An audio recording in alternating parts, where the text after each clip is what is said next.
Welcome, welcome back to Speak Pact. I'm thrilled to have you here with us today.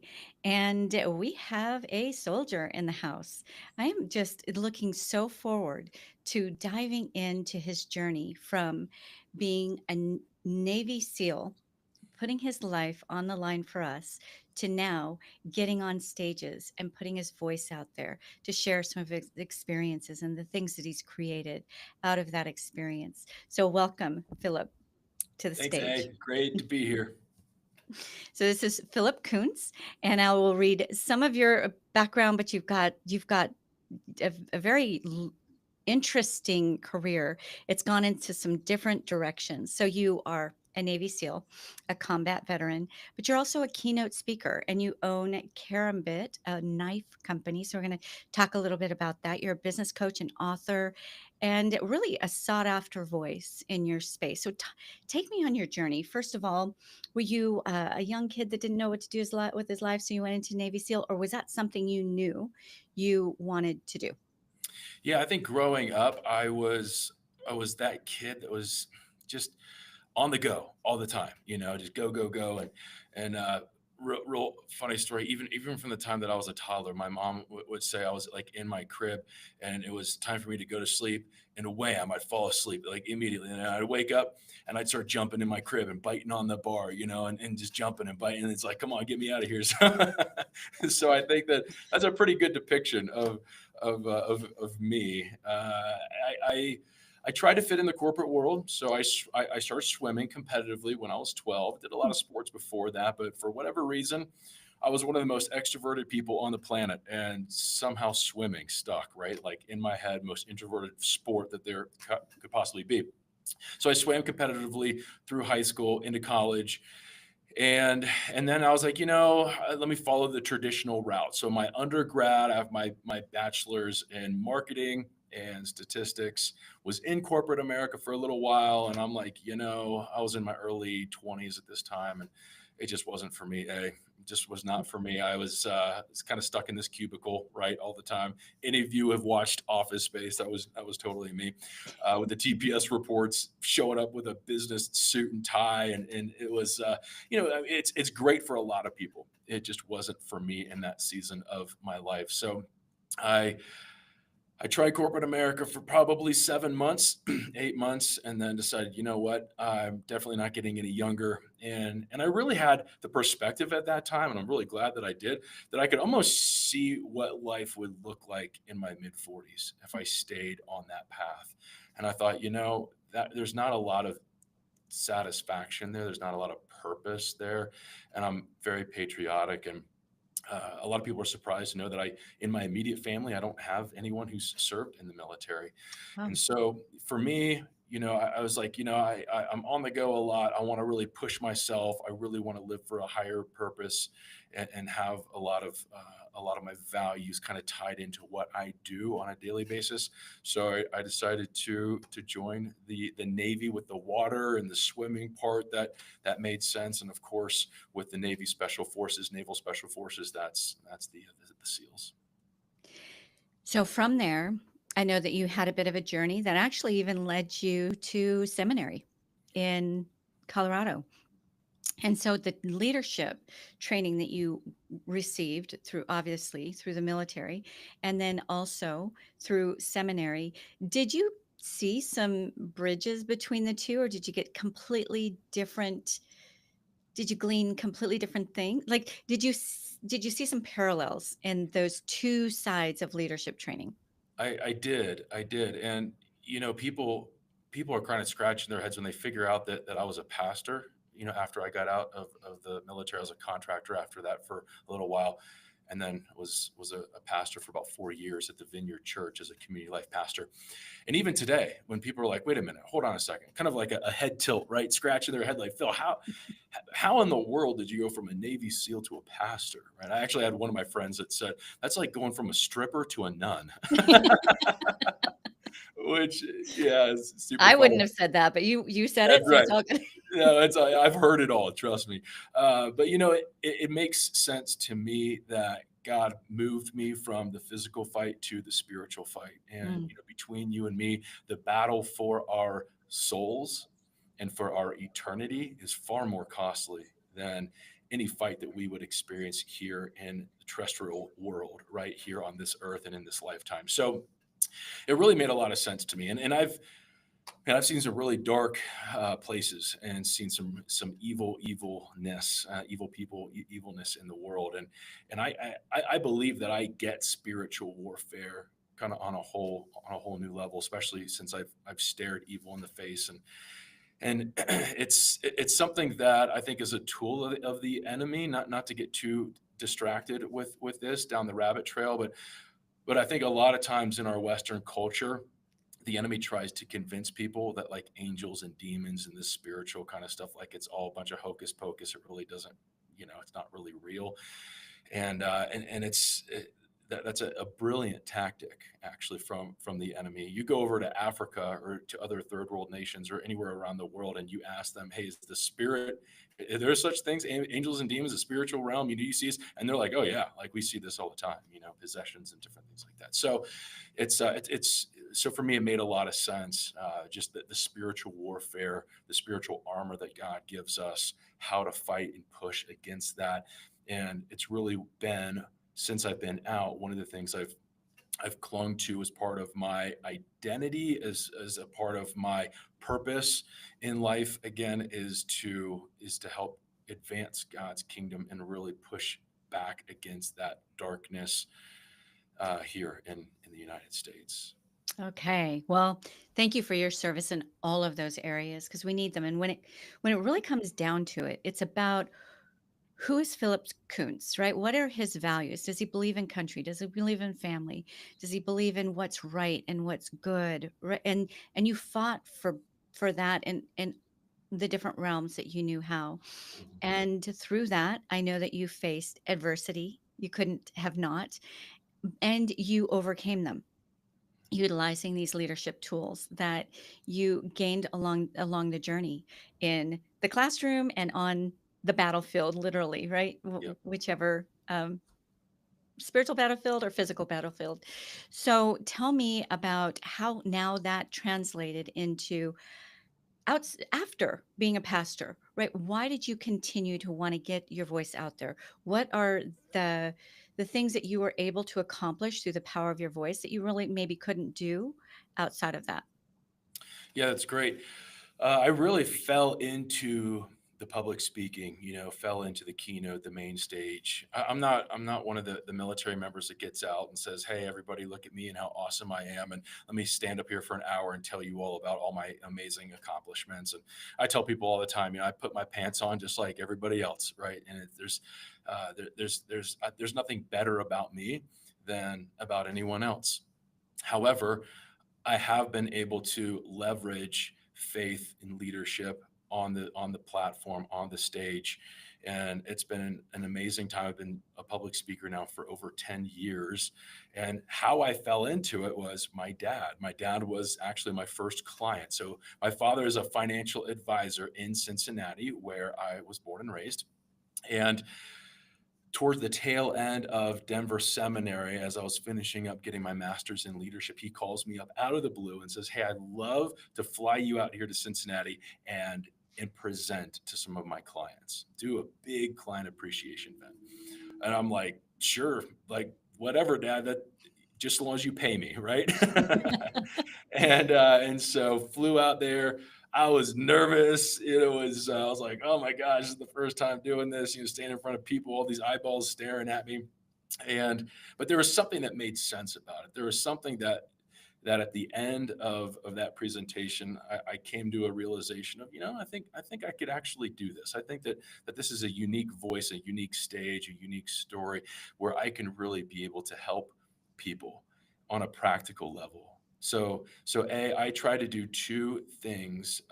One, I try to strive to be just really, really authentic in my speaking, and the second one is I want to be very practical. If people are leaving the event still scratching their heads, wondering what I said and what I presented, how that applies to their life, in my opinion, that's a big fail, right? I, Mm. I failed them. I want what wakes me up in the morning.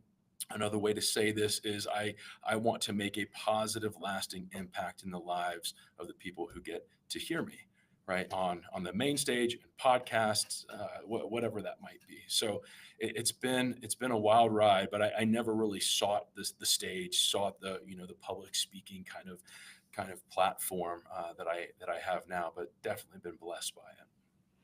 So that was your first taste of really monetizing the Yeah, power of your voice. that's right. I want to dive into that a bit more in a moment, like what that's looked like since then Sure. during the 10 years, because I'm sure it's gone through evolution.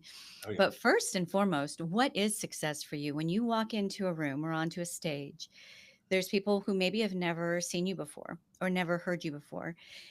What is success when they walk out? What Mm, kind of transformation do you hope they will yeah. have gleaned by the time they walk out? Yeah. Great question.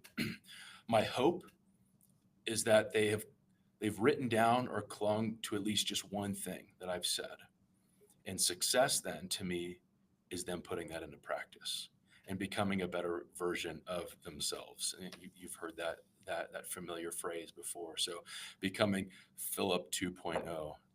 So that's my hope, is that they're paying attention enough that something that I say kind of triggers something, kind of sticks with them, and then success looks like them putting that into practice. They actually implement it and it Yes. makes a And difference. and I don't like social media, believe it or not. Like, as a matter of fact, I hate social media. If we didn't have social media, I'd be totally fine with that. Which is why I kind of suck in the social media realm, right? And that's okay with me. But I don't want to be an influencer. I mean, how many Gen Zers, millennials nowadays are like, oh, YouTuber and influencer, and I don't want to be an influencer. I want to be an impactor.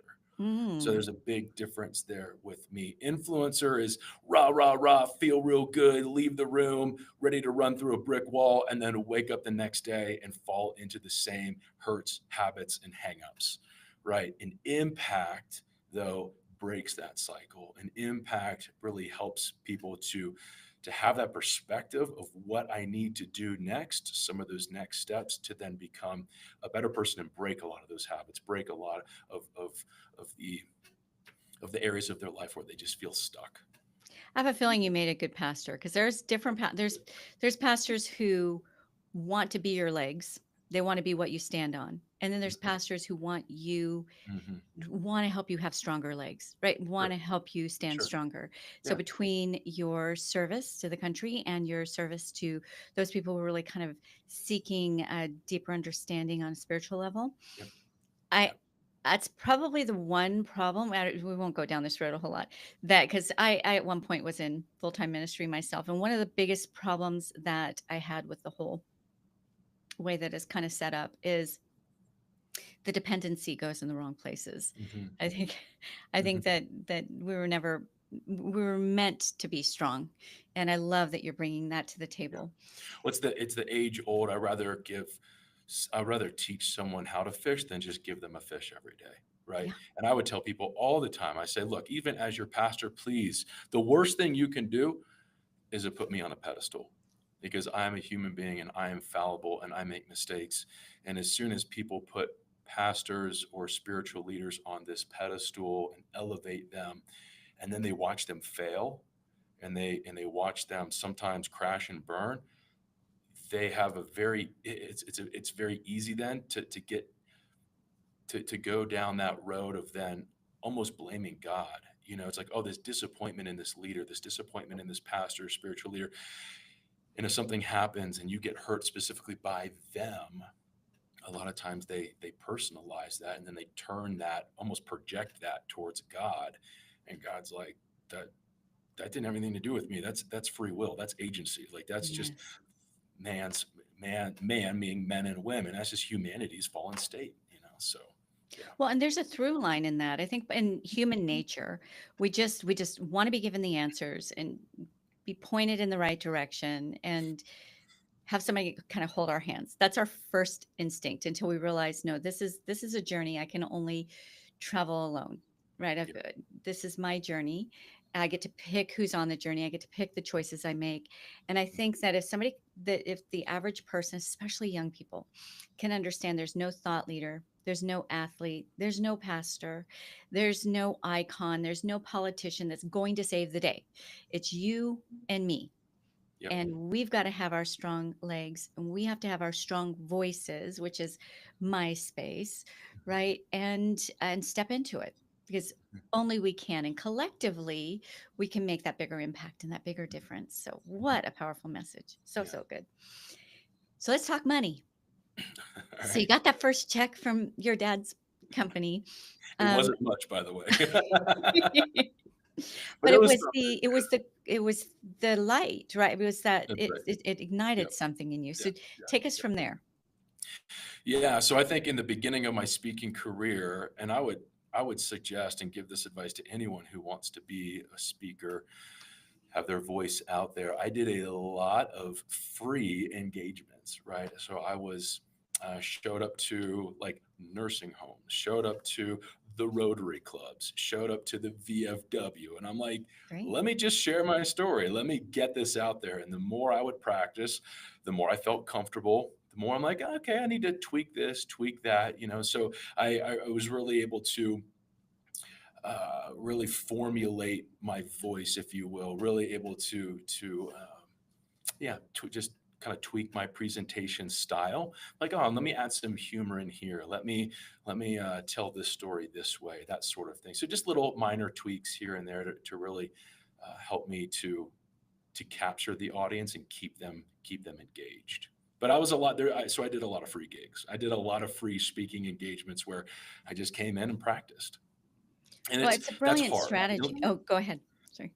I was just going to say, and it's hard because, as I'm sure you would agree, we live in a microwave culture, meaning we want to put the food in, and in 30 seconds, boom, it's done, and eat it and move on to the next thing, rather than this crock pot mentality, right? Of patience, of waiting, of simmering, and what you get afterwards is so much better. So a lot of the people that I talk to that want to be speakers, or really anything in life, just want to get to the next level. They want it now. They want it next week. What's the quick fix? What's the magic words? Like, what's the what's the easy equation? So I can just hurry up and do this. And with public speaking, it's not that way. It's a slow burn. It's a crock pot kind of mentality. So when you can wrap your mind around that and really be patient with it, and one of my first goals, and really kind of still one of my goals, is that one gig would always lead to at least one more. Mm. Right. So let me, no matter what I get paid, that one speaking engagement, I'd make that impact, and that it would lead to at least one more engagement. And slowly but surely, I built my network, and slowly but surely, I just started getting more and more and more work. But it doesn't come overnight. So No, that was my and that is copy so that I brilliant. wanted to So say. I want to put a thumbtack in this, because this is many speakers, because especially in the Speak Packed audience, we're not talking about somebody who took a weekend course somewhere and all of a sudden they want to be a international thought leader. We're talking about people who have made significant accomplishments in their space, in Mhm, their area, and they feel like they've already paid their dues. So they walk into the speaking side of their business model and revenue thinking, "Okay, I've already paid my dues. I'll get an agent and it's just all going to happen." And you just gave reality there. And I think it's really important, because the speaker life is a pretty darn fabulous life, but it doesn't come easy. It's definitely not going to happen in a microwave. And if you go in to the journey understanding that, then you have the grit mhm. that you're all about, and the tools that you need to really get through maybe those disappointing moments. So there's a couple things I wanted to piggyback on. Number one, yes, one gig should lead to another. That's a given, right? There's different kinds of currencies. Sometimes that's your currency. Sometimes really great B-roll is your currency, right? Sometimes just collecting the data. What did people lean into? Mhm. When did I start losing them? And they started checking their phones or 100%. whatever. That you're collecting data not only on them, but also on you. What really excites me up there when I Mhm, get to talking about it?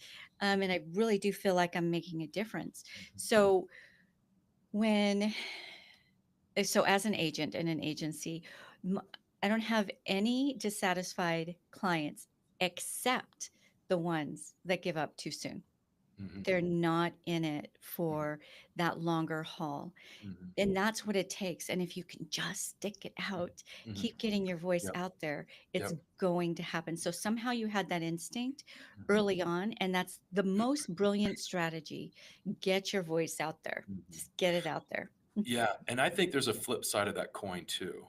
And the flip side of that coin is someone who's accomplished a lot, or maybe even they're like, famous or whatever, like a NFL player, and they're kind of highly sought after. But if you've accomplished a lot, the other side of that coin is your ego, is your hubris, is pride. And a lot of speakers who start out are like, I should get paid X, Y, and Z. And that's the line in the sand that I draw. And there's no wiggle room there. And nonprofits, schools, Boy Scout troops, are you kidding me? Churches, I'm not speaking for free, and I think they really do themselves a disservice because as you start out, if you pay me $10,000 for a day of speaking, I think, and you might correct me if I'm wrong, if you disagree, but I think that that is just as valuable monetarily as getting in front of a room of 50 to 100 COIs, right? People who are influencers, people who are the CEOs, people who are really the decision makers. That is equally as beneficial speaking for free and getting in front of a lot of people of good decision makers, high decision makers, COIs, centers of influence, rather than I got to get paid regardless. And if you're not going to pay me, then screw it. I'm going to turn down the gig or even a school. I mean, and this goes back to the beginning. I speak to schools and nonprofits all the time and I waive my fee. And why is that? Because I don't wake up and then what gets me out of bed in the morning is not the dollar, the almighty dollar. It's not getting more money or getting rich. It's making an impact. And you never know a student or a person who's hearing you how you might change their life for the better. And that is priceless. And people can smell it, they can see it. Are you authentic? Do you really care about the audience? Or Yeah. is it really you just there for the check? Yeah. People see that, and that translates into what happens to your Mhm. career going on. No, I Mhm. agree with everything you said. I just want Yeah. to add something. There is a formula, and I think that you organically worked the formula, whether you had foreknowledge of it or not. The initial formula, when you don't have your voice yet, you don't know really what your non-negotiables are yet as a speaker. You don't have an established brand. You haven't been significantly paid to speak. You're still basically figuring it out. No matter what you've accomplished in this world, you still don't have that really core solid brand yet. That's when you quote unquote speak for free, but it's not necessarily it's for free, it's for information. You're speaking for information. Well said. Once you have established this is my message, this is my mission, this is my brand, then even when you speak for free, you still set a price, let's say 15,000, 10,000, 15,000, right, to begin at, to start out. And but if you haven't earned that yet, you really haven't, you know. So what I say is you're locking in the brand. So you still always invoice at the 10,000 or 15,000, and you negotiate the other forms of payment that you and I have talked about, put Mhm. that in the body, and then whatever their budget is, that's what gets down on the invoice. But what you're locking into the brains of speaker bookers, organizers, because we are all interlinked. We're in the same circles, right? We're in the Mhm. same organizations. We talk instead of me saying something to the effect of, "Oh, you're looking for a military speaker on leadership. Great. You've got to get a hold of Philip Kuntz. He was incredible. And guess what? He's only $5,000 versus now his base rate is $15,000, but he's incredible to work with. Just give him a call and he'll make it work." Mhm. So you can go in letting them know, hey, my base rate is Yep. 15. I know that you're a nonprofit. So just tell me what your budget is. Let's see what we can do. Yeah. Or I want to get my foot into your organization. So tell me what your budget is. And then you become not that diva, but the person who is really great to work with Mhm. while not bringing down the power of your brand. Sure. So just piggybacking on everything you said. Yeah. Yeah. And I always tell people who I'm in negotiations with, I tell them all the time, 100% of the time within the conversation, I say, look, let me make one thing clear. I will always prioritize the relationship over the paycheck. Mm, And so, if we can help, if I can help you by lowering the cost, getting in that budget, but we get to continue to work together throughout the years to come. And if we can establish a great working relationship, and even a lot of times for me, it's friendships too, then I will always prioritize that over, you know what, you're a couple $1,000s off, so you probably better call somebody else, you know? mm. So what started giving you the courage to ask for more and ask for more? Like what how was your journey in that? Well, honestly, some of my friends, other Navy SEALs that are out there, I mean, they're charging 60 grand, per talk or more. And so for me, I'm like, well, maybe I should start charging some more. And I started talking to some of my friends, and I'm like, yeah. So I mean, I started pretty low. I started at $1,000, a day. And by the way, and this is a little bit of a rabbit trail, but I have a daily rate instead of a per talk. And so I Hmm. think a lot of times people really enjoy that because it allows me to come in, even charge what I want to charge, even though they know they're spending a little bit more, but they get Philip Kuntz for the day rather than just for that 1 hour or hour and a half. And so I'll come in and I'll talk to their kids sports team, or I'll talk to, another group of clients, whoever that might be. So, I have a daily rate. But one of the things that really gave me the confidence is knowing that not only is it my education level, not only is it what I've been through in life as a Navy SEAL and the experience that I've gained from that, but it's also the longevity too that I've been in the industry as well. And so I still have people that pull me aside and they're like, Phil, you need to be charging more. And I'm like, yeah, I get that. Here's another like little tagline that I hang my hat on. Just because you can doesn't mean you should. And so for those guys that are charging 80, 100,000, I mean, I'm not going to name drop, but there was a Navy SEAL who was a keynote speaker this year for a large uh, company, and he charged $150,000. And I'm like, good on you that you did that. That's awesome that their budget that they're willing to pay you.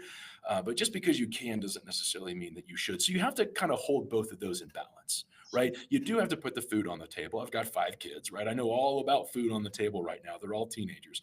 And so you have to hold both of those in balance. You own a Right? grocery store, right? No, I'm just Yeah, kidding. that's right. Where is that sweet spot of how much do I charge? How much am I willing to come off of that price and negotiate? But then also, yeah, it's I am worth this much as well too. And as inflation and as we're going through different things economically, it also makes sense to raise your prices a little bit as well too to help offset some of those costs. And people do value what they pay for on the one side. That's right. Also, it can get out of balance. And I think that you need to determine what you're happy with. Mhm. And at the end of the day, you said it earlier, it's about the impact that you're going to make and the broad amount of reach that you can have.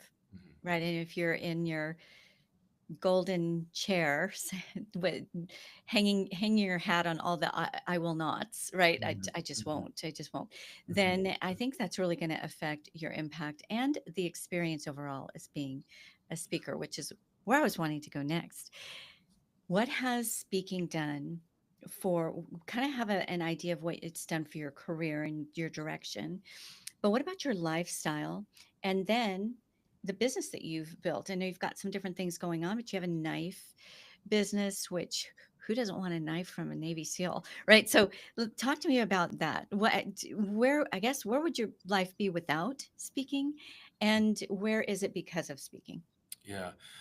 Well, you said it earlier. I mean, being a public speaker it's a great profession. It's a great industry to be in. And one of the ways that I feel the most blessed doing what I do, of course, having the impact, but on the on the other side of that is the amount of quality time that I get to spend with my family. The reason why I got out of the SEAL teams is it was very easy. It's very simple. It was difficult for me then to make the decision, but I got out for family reasons. As as a Navy SEAL, we go through 2 year cycles, and of those 2 years, what is that? 730 days, I think, something like that. We were gone about 540 of those days in our Wow. 2 year cycles, and so I That's tell like people, 10 years in the life of a child, "Oh, right? I know," and being a great team guy, being a great Navy SEAL, and a great dad, it's like oil and water. I say it all the time. They just don't mix. You can't do both extremely well. Something is going to have to suffer. And oftentimes in the military, it's the family that ends up suffering. And so I had the opportunity to get out at the end of 2009 with an honorable discharge, and I chose to take that opportunity to put my family first because I wanted to be that dad that showed up to birthday parties and baseball practices and ballet recitals and all of it. So it was a hard decision. And between you and me, and I guess the rest of the audience too, is I struggle with, even today, I struggle with a lot of guilt of not doing enough, of not Mm. going on enough missions or enough deployments or, time in service. So that's just a cross that I have to bear, at times. And I don't know any other Navy SEAL that gets out who's like, yeah, I did enough. It's Probably kind has of a a lot to common. do with why a lot of military servicemen have issues with depression and Mm, that's right. Well, and I that had a guilt. Mhm. yeah, I had a bit of an identity crisis when I got out too. I'm like, holy crap, my identity. I didn't realize how embedded my identity was in being a Navy SEAL during the time that I spent uh, there in the Navy. And I got out, and I'm like, I'm no longer a SEAL, and I was a contractor for a while, right? So I was still in the military and doing sensitive site exploitation on Fort Bragg with the Green Beret at the Joint Schoolhouse, the John F. Kennedy Schoolhouse. So I was doing that, but even that, it's like, I'm not still in the fight, if that makes sense. I'm not still, in it. And that was hard for me. That was hard for me to really kind of come to terms with. And I did. I struggled with who am I now? And I think my faith really helped ground me in the midst of that. And that was very helpful to have a strong faith to as a foundation. But it was challenging. I bet. Well, all of that culminates into what you've become today and what you continue to evolve into.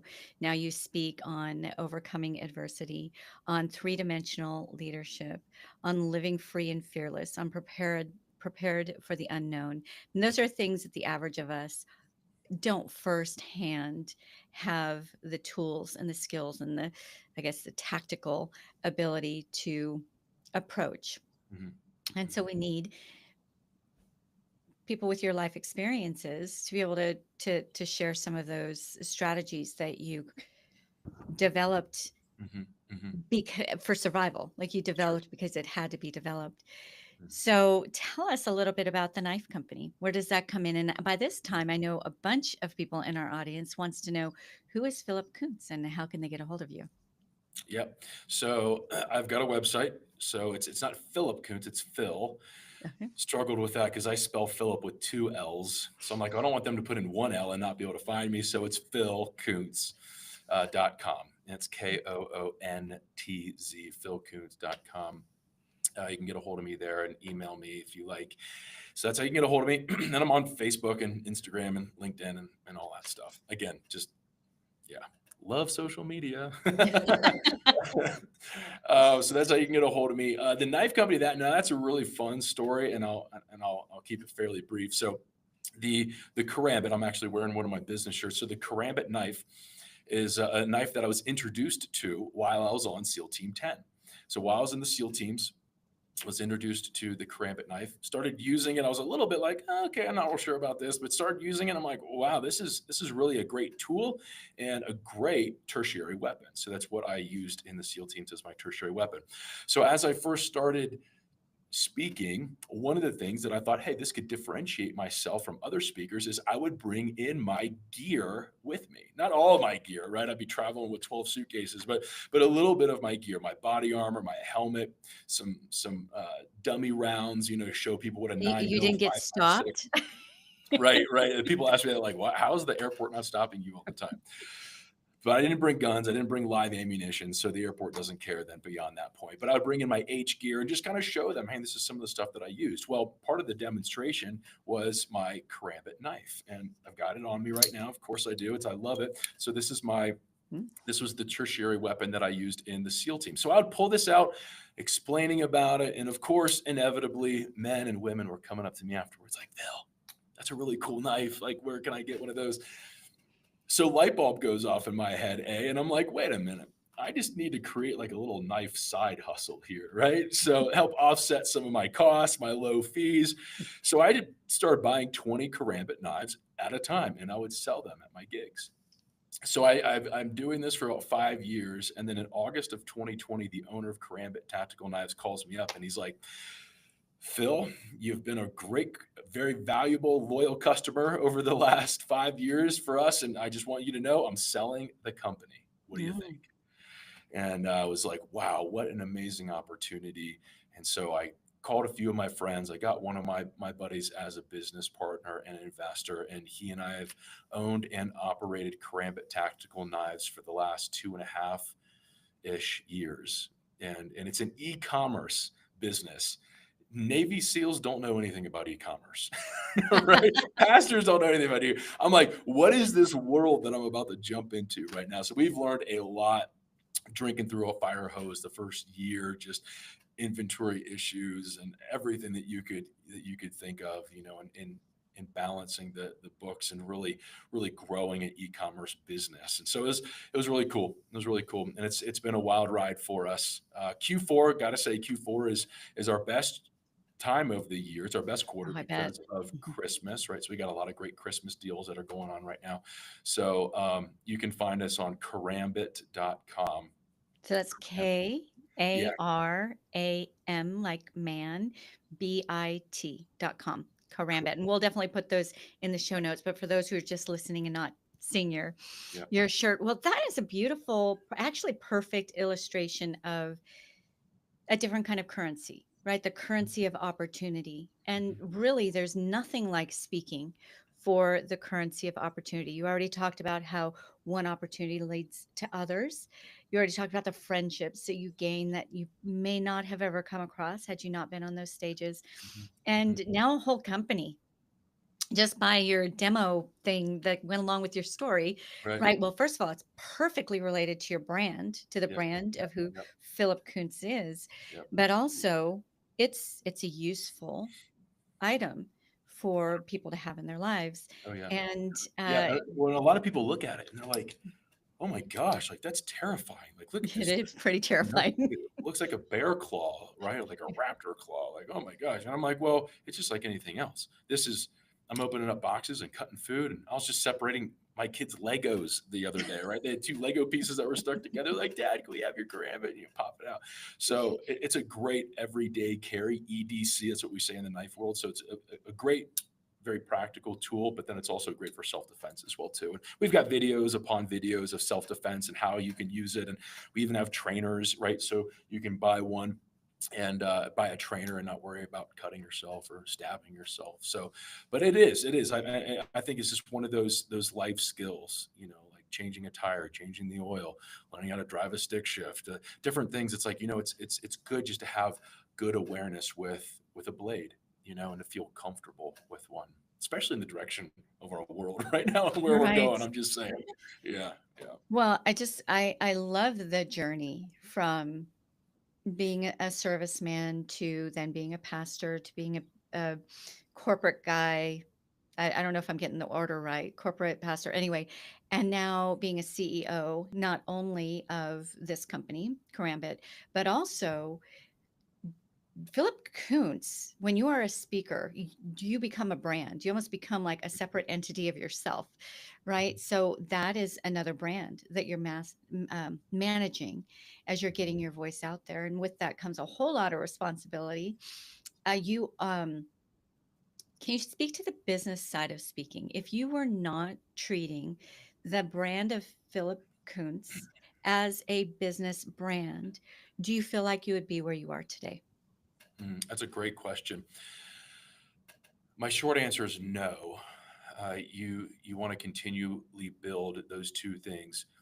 the brand awareness and just the brand strength too. So the more you can, like myself, the more you can build that brand with other avenues of your life, I think just the better that your brand will be, the more comprehensive it'll be, and the more reach you will have as well too. So, for example, I speak to the military. I speak to military groups. I speak to law enforcement, FBI, and they're like, yeah, okay, Navy SEAL, like that's kind of cool, but it's not a big deal to them, right? Because it's like, yeah, it's you're in the military, we're in the military, it's all not the same, but it's a little bit more, it's a different than if I was speaking to corporate America. But for them, it's like, oh wow, what's that knife? Like that's really neat, and how do you incorporate that? And tell me more about that. I'm also a life and business coach. I don't even know if you knew that, but I don't think I did. about 5 years ago, I don't know, well, longer than that, about 8 years ago now, someone in the audience, he came up to me. He's like, Phil, I feel just a kindred spirit with you. Do you do any life coaching? And I was like, no. And he's like, well, you need to. And I want to be your first client.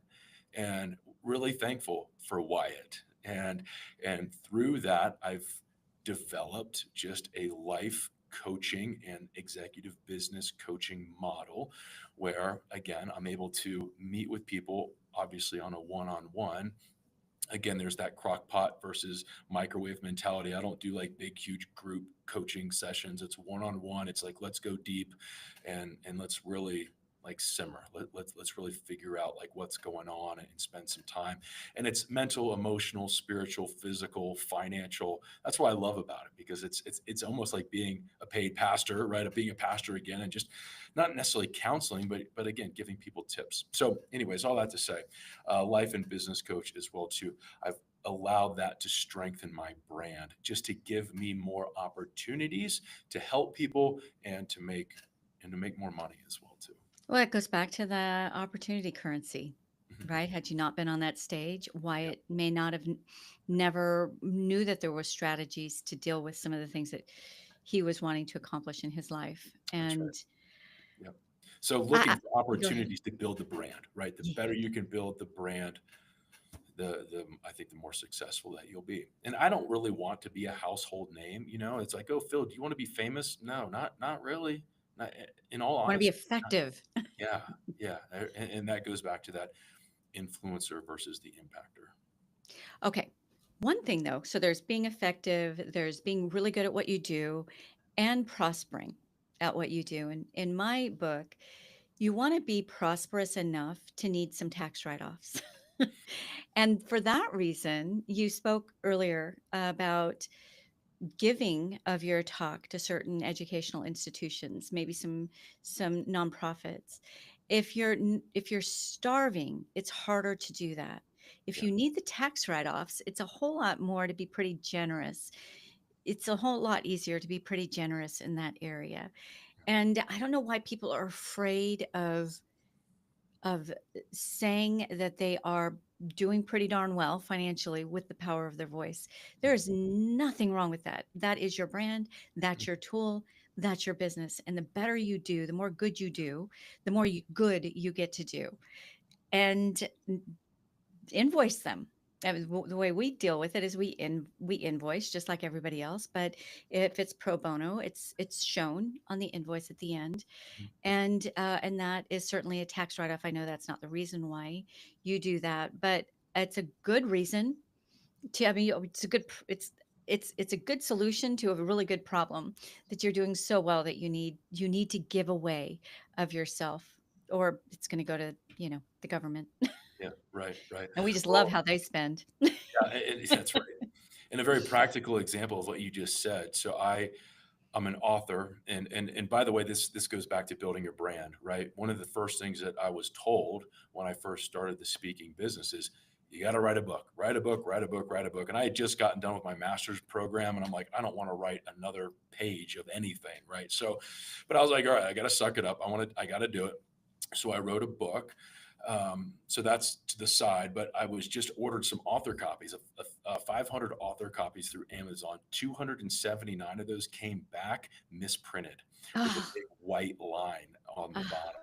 So Darn. the bleed dimensions were off. So I had the opportunity. Amazon said, "Hey, just keep them," and I could have sold them, but I was like, you know what? I want to give these away. So there's a prison ministry that's up here. Um, it's kind of like a halfway house up in Denver. It's a prison ministry, and I just gave them the books because they were wanting to buy some books. And I said, you know what, just give that to the guys, coming out, and use this as a cool workbook and tool to kind of help kind of get their feet back on the ground. So just looking for opportunities like that to be able to bless other people and to be generous. I think it's karma, right? The Bible says you reap what you sow. So if you put good out, good's going to come back. Yeah, and So the fruits make the man known. that's right. Yeah. That's right. It's Yeah. it all it's I don't I, we're so interconnected, and I believe that there's not one thing that you do or don't do that doesn't have an effect. That's right. Yep. I, Okay. I believe that. There's just so much real value, real gems in our talk today. And so I'm going to ask for one last gem from you. Okay.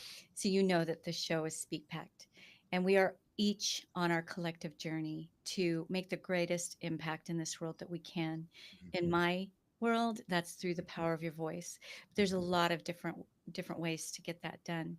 Mhm. So what is one challenge you would give to the Speak Pact audience on something just very practical they can do on a daily basis Yeah. that can make a greater impact in either their world or maybe even themselves? Yeah. I'm going to go with the one that makes a greater impact on themselves, because the better we take care of ourselves, the better we'll be able to perform professionally as well too, if you will. So for me, I love discipline. I mean, I don't really love discipline, but like I've incorporated discipline in my life so much that I am a much better person because of it. And so what I would say is do something difficult, do something hard every day. Get outside of your comfort zone, because I think in any profession, once you think, hey, you know what, I've kind of made it at this point, you start to coast, and then you become kind of complacent. So it's coasting. You can become complacent. That complacency leads then to kind of just a laziness and an apathy. And that apathy then leads to atrophy and death, kind of dying on the vine type thing. But if we do something challenging every day, and I'm not saying, oh, you got to do like 1,000 push-ups every day, right? But what about walking the dog around the block one extra time? What about taking the stairs instead of the elevator? What about running an extra mile on the treadmill? What about saying you're sorry? What about Mhm. writing that letter or that email or having that difficult conversation? So I would just encourage everybody out there, if you want to improve yourself, which will improve every aspect of your life, just like with the life coaching, if you want to improve yourself, do something challenging every day that will get yourself out of your comfort zone. One of the things that I've been doing lately is the last minute of my shower, I turn it as cold as possible, and Eh, it sucks, but it's one of the things that I do on a daily basis, just to get outside of my comfort a zone. minute is like 60 whole seconds. It feels So like 10 minutes when when you're under the cold water. But so does that make sense? I think pushing that ourselves was outside of our brilliant. Yeah. comfort zone helps fight against that laziness and complacency, which leads to atrophy and death. So That is perfection, really, and so powerful. People can sit around complaining that A, B, and C isn't happening for them because they've allowed themselves to become atrophy, and sometimes for good reason. Sometimes there's, things that have knocked them down that they haven't seen their way back up. But if you just do that small thing every single day, I think that it's in the small reps that make you stronger, not in the big leaps. And that's basically how I'm translating what you're saying. Just whatever small thing you can do every day that pushes the boundaries that you mhm. sometimes subconsciously have created for yourself, then you'll Yep. never have boundaries, right? Yep. And that's on a micro level. And then applying just the speaking world on a macro level is look for little things. Look for those little things that you can do to really help boost your career, whether it's speaking for free, whether it's writing a book. I know that's not small. Whether that's maybe developing another presentation, right? Having multiple presentations in your portfolio to be able to offer someone rather than just your one keynote. Just doing little things here and there make all the difference. Hey, you know what? Sticking around. How many speakers out there? They're like, you're on from 1 to 2 o'clock, and then 2 o'clock hits, and they grab their stuff and they head to the airport. You know, what if you stayed for an extra 30 minutes, an hour? What if you stayed for the rest of the day to hang out with the team and build that relationship, and to take pictures and tell stories and talk to people. Brilliant. Yes. Philip Kuntz, thank you. Thank you for being with us today. You have brought a lot of wisdom, and I so appreciate the time that you've given to the Speak Packed audience. Thanks for having me on, A. It's been a great time. Thank you. It has. Yeah. All right. And to the Speak Packed audience, if you want to give a little appreciation to Philip and myself for spending this time with you, share it forward, post it forward. If you found value in this, you know people who will also find value in this time that Phil and I have spent together today. So post it forward, give us the likes, the loves, all the things, and you will have done your one small thing today. Ciao, ciao for now. Thanks, guys. God bless.